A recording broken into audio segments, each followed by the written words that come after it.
maamulaha wasaaradda deegaanka iyo isbeddelka cimilada ee degmada Ceelafin ee gobolka Sanaag Cabdiraxmaan Xuseen Aadan qaar ka mid ah shaqaalaha wasaaraddaasi oo maanta warbaahinta qaranka kula hadlayay gudaha degmada Ceelafin ee gobolka Sanaag ayaa iska fogeeyay eedeymo dad shacab u soo jeediyeen oo ku saabsan dhuxulaysatada deegaanadaasi.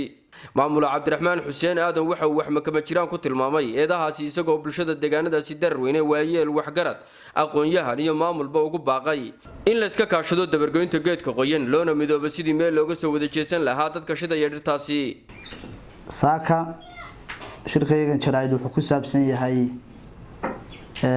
eedeymo loo soo jeediyay wasaaradda deegaanka isbeddelka cimilada xafiiska degmada Ceelafweyn oo dad ka hadlaya degmada darweyne oo leh dhulkii oo xaaluf lagu hayo iyo shakhsiyaad kale oo iyaguna ku xigo hadlayo lahaa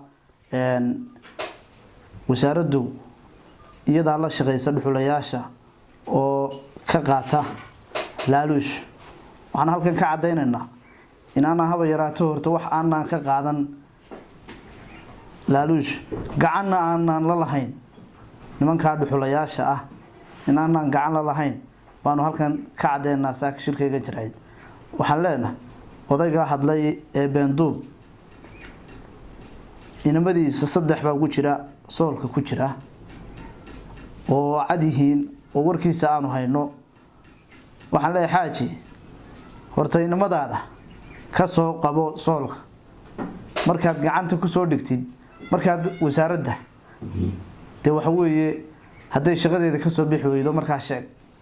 laakiin maadaama aad adigu inamadaadina soolka ku jiraan oo dhulkiina ay baabiinayo ka kow yihiin oo waliba aad guriga ka dhisatay gabaadhina ka iibsatay baa noocad taana iyagana talaabo sharciyan inamada ka qaadanaa.